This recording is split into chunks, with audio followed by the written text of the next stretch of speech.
on freedom. Those constraints cannot be absolute.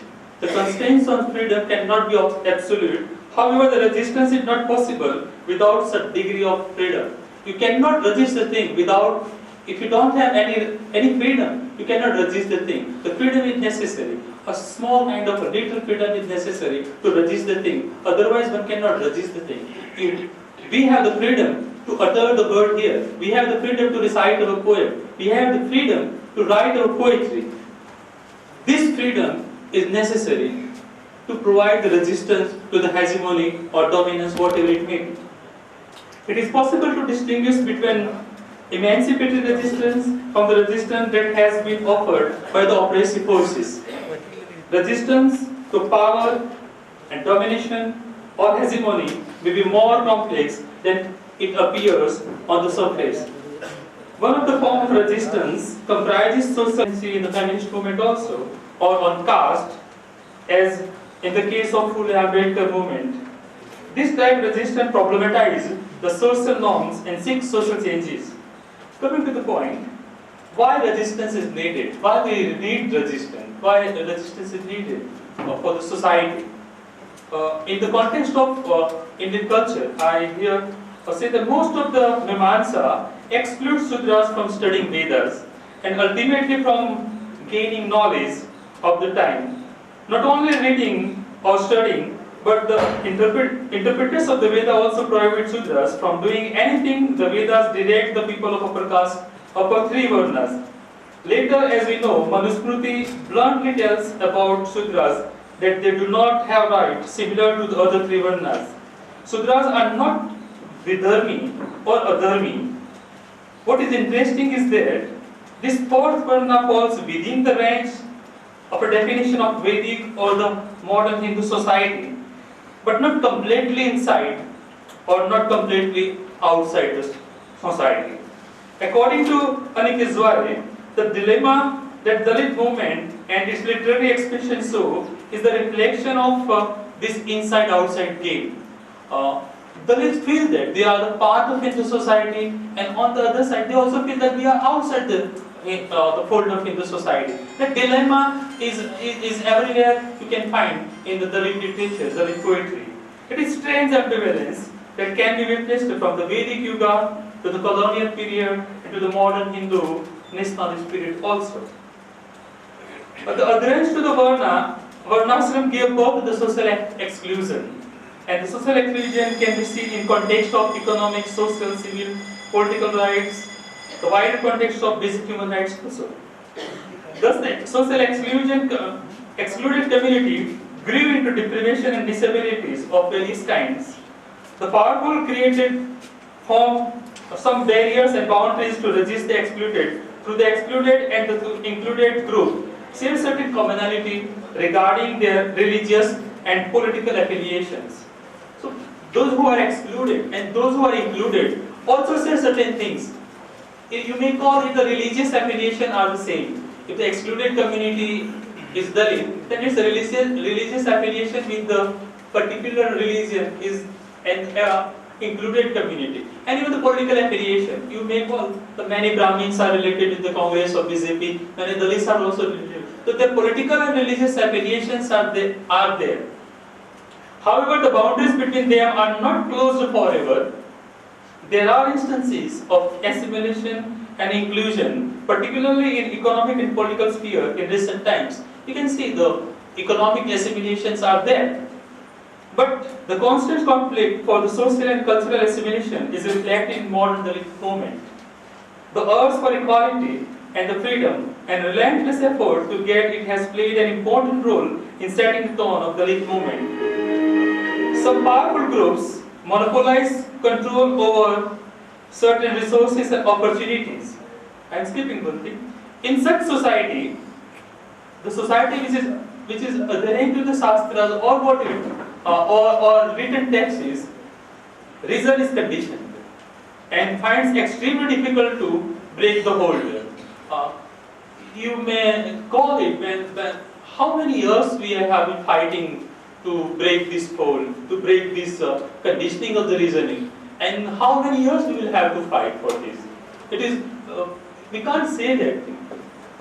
The awareness among the marginalized community develops at certain point of time and demands human treatment toward themselves. A member of the marginalized community demand their share of respect. As Bhikkhu Parit opines that the society becomes just when the individuals can respect and value themselves as self-determining individuals and able to develop their individuality and express their identity. I quote Bhikkhu Parit here: an oppressive, hierarchical and unjust society that subjects large masses of its members to degrading conditions and systematic humiliation frustrates a strong sense of self, the necessary basis of self-respect. A strong and widespread sense of respect for oneself and the other constitute the indispensable basis of good society. Unquote. For the respect for the difference and diversity, respect for dissimilar value system. We have the dissimilar value systems also. In the recent incident, there are the worshipper of the Mehsana also. There are the worshippers of Durga also. We live in one society. There are the worshippers of Ravana also. So we should accept the dissimilarity in the value systems also. Otherwise, there will be a conflict, and the conflict can lead us to the violence also. So this respect for dissimilar value system and the social expression should be the foundation for egalitarian society.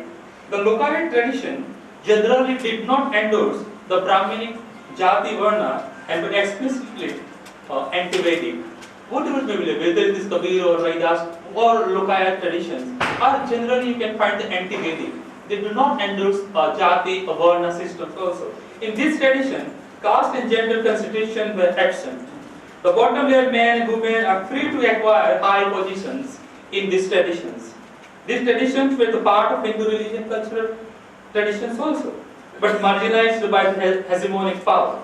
And at certain places, they were appropriated by the Brahminic forces and converted into altogether a different value system. If you look at the Kabir Panthi in our area, particularly North Gujarat area, it is appropriated by the upper caste. And you can find the presence of the Dalit in that Kabir Panthi is very negligible. So that it is appropriated by the particular upper caste, and they converted Kabir Panthi into the another Brahminic sect also. The exclusiveness into the Hindu tradition, as it seems, is rather the result of Brahminic hegemony. Its relations with the power structure and unhealthy strategies to keep the hold on Hindu society. Thus, the Hindu society, as it seems, become divided into two major streams. The vast sector of the masses choose the path of egalitarian pluralism, while a small but powerful Brahminic sector turned inward to be more orthodox. However, at large, Hinduism contains even those traditions and practices which were and are opposed to one another. Though the traditions are opposed to one another, but they are the part of Hindu traditions also. Moreover, this Lokayat tradition and modern Dalit poetry tradition function as a source of realization not only for these Hindus but also for the oppressed and marginalized. So these traditions, whether the Lokayat tradition or Dalit movement, it creates a sense of realization among the Hindus, caste Hindus, and even among the Dalits also, because what they have internalized, they can learn through Dalit poetry also. What this is the thing which we have internalized. If humiliated or oppressed person or group becomes so numbed by regular humiliation, they internalize the humiliation in such a way that their sensitivities are blunted and they do not realize the injustice which have been going through. Yesterday, Satyanarayan told about the analogy of pebble, and Rajesh Kadankar also told about the parrot analogy.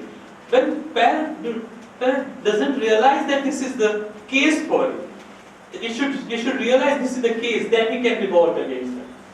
So in a sense, Dalit poetry in general also functions to make oppressed realize the state of humiliation. I quote the Gandhi: if victims do not feel humiliated, others have the right to convince them of their situation. Unquote.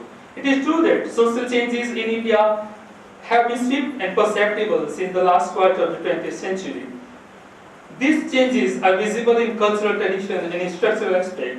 The change in joint family, caste system, village life, urbanization, power dynamics, electoral politics are more evident in a day-to-day life. Some of the changes are the result of the spread of globalization and modern economic compulsions. The massive participation of marginal groups in electoral politics and the drastic change in occupational pattern have weakened the caste system for above three varnas more. So the changes are visible among the three varnas. Now the three varnas, if we can consider the marriage between Brahmin and the Patel, and the marriages are, you can see the Brahmin and the Vaishya communities are there. But the scenario of the marriage between the Dalits and the Brahmins are rare cases, or exceptional cases are there. So so I'm skipping another thing. And the Dalit struggle for the egalitarian society and the resistance against the Varnashram is reflected in the literary expressions throughout the country. Mostly after the independence, Dalit have realized the caste discrimination as unacceptable and have begun to look it as a crime. They have showed their apprehension about it in one or other way. The initial expression to such apprehension resulted in conflict and clash. The protection of laws have given them strength to struggle for the right, but their economic dependence on the caste Hindus often restrain them to stretch beyond the point. So, economic dependence of the Dalit is already on the upper castes. So, sometimes that dependence restrain them to going beyond the point. And beyond the point, it cannot go. As soon as Sridhar has raised the question, Rajesh has to go toward him. જેવું Shridhar oppose કરે છે તો રાજેશને તરત જ એના જોડે જતા રહેવું પડે છે અને કામ ડાઉન him એને કામ ડાઉન કરવા માટે જતા રહે. And this is the point, Rajesh.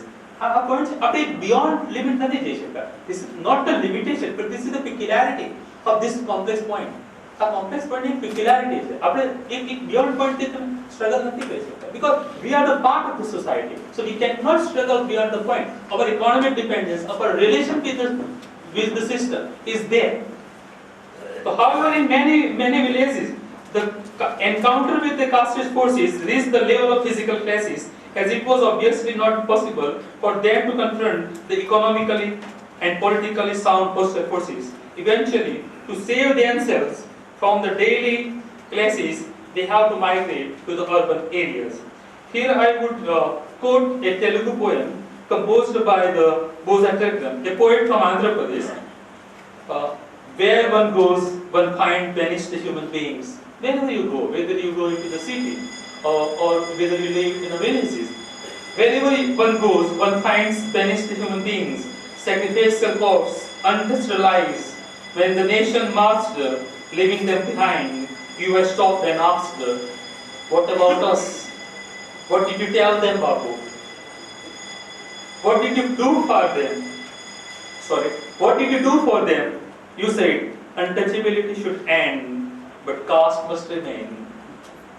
How can stains be removed when heap of dung remains?" So the annihilation of the caste is most necessary than reforming the caste. And annihilation of caste is rather from this juncture it seems impossible for the poor. So K.K. Das, the Malayali poet writes his poem, "We the poor feed our deities." Now it is revolutionary tone is there. We the poor fed our deities, Kali, Poti, Thevar, Muthen, slashing the roasted throat. We slash the roasted throat. We offered them blood. Now we are fodder of the dead. We will gash bosom, breach our fortress. We shall take revenge. That we shall take revenge is in word only. Remember that. We shall take revenge is in word, not in practical life. It is not converted into practical life. Even Nirav Patel says, "I will burn you alive. I will bury you alive." Where it is? It is not possible. You write your anger in the words, but it is not on the ground. The Naxalites movement is a different thing. It is rather related to the Marxist movement, and maybe those may address that thing also. The violent tone is another expression of the poet, often articulate against the oppressor. It was not violent of Gandhi Gandhi influenced them, but the revolutionary fervor of the Dalit Panther has attracted them more. The modesty and timidity of Gandhian ideology hasn't brought them any result. It seems that they are in search of more effective alternative. Now, we all are in search of effective alternative because we can't wait more. Now, speed हो गई है बहुत ज़्यादा we cannot go. How much we can wait? That is the basic tone. I am skipping a few more pages. The roots of discrimination lay in religious, social and political conditioning. We are conditioned in the feudal mindset of the caste Hindus. The sanctions and justification derived from the religious scripture. We derive our justification from the religious scripture because it is written in a religious text. Because it is written here. So that do not allow the caste Hindu to attain the self-reflection on moral ground. The hierarchical social structure resists all efforts at establishing social equality in India. Democratic politics is reduced to the state of numerical game. The upper caste, who were the beneficiary of the caste system in the past, have occupied the structures of power in the modern India also. They have their own interest in maintaining the status quo. It can be said that modernity in India has certainly become the adherence to the religious scripture, but it has not been able to eradicate caste completely. Modernity and traditional exist simultaneously. Modernity may have loosened the occupational norms of the caste, but traditional norms related to the purity and pollution continue to guide the behavior of the caste Hindus. Thank you. बहुत अच्छा minor observation वर्णाश्रम में किया है। अब आज के जो चेयरपर्सन है डॉक्टर धवल मेहता साहब, मैं उनका खास करके जो आगड़ियात है उस पर लिखने की बात की है और उसके बाद उनको वो बुक्स को अवार्ड मिला है। उन्होंने मंगलम साहब ने ये भी बताया कि उन्होंने ये गुजरात के जितने भी रैशनलिस्ट हैं उनका एक बड़ा नाम है और मैं उनसे गुजारिश करता हूं वो अपना अध्यक्षीय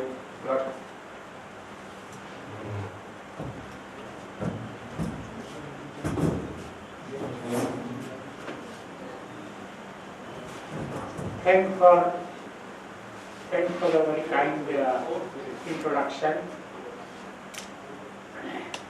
Hindu society has always been based on the principle of purity and pollution.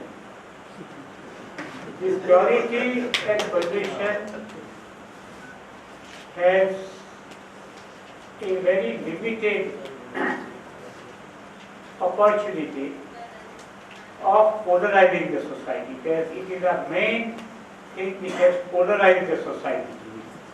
And therefore, polarization has created acute pain, and pain has been transmitted by all those Dalits in the post-independence era. And the very titles of their writing, say Tirat by Harish Mangalam, Pratham Earthquake, Keshwar Shivam has written Shul, and their autobiographies, all of them reflect an agony of the mind. The agony doesn't turn into ecstasy because all the time they are feeling the pain of being ostracized. The term ostracization means to be removed from the mainstream of the society, to keep people on the margin. This marginalized existence, an existence to which even Karl Marx doesn't have an answer. And I will discuss Karl Marx's interpretation and his way of dealing with this and his limitations. But let me tell you that only deliverance of the big problem is through the rational man and rational society. Rationality is based on scientific truth, not Guardian truth which was based on intuition, Antaratmana one. Scientific truth is objective. it can be tested in laboratory, it is tentative, subject to change. Newton can be changed through Einstein's theory of relativity. And it is evidence-based. It believes that universe is law-governed. It believes that there is a progress in the society, belief in progress of the society. And therefore, Ambedkar, an absolutely incisive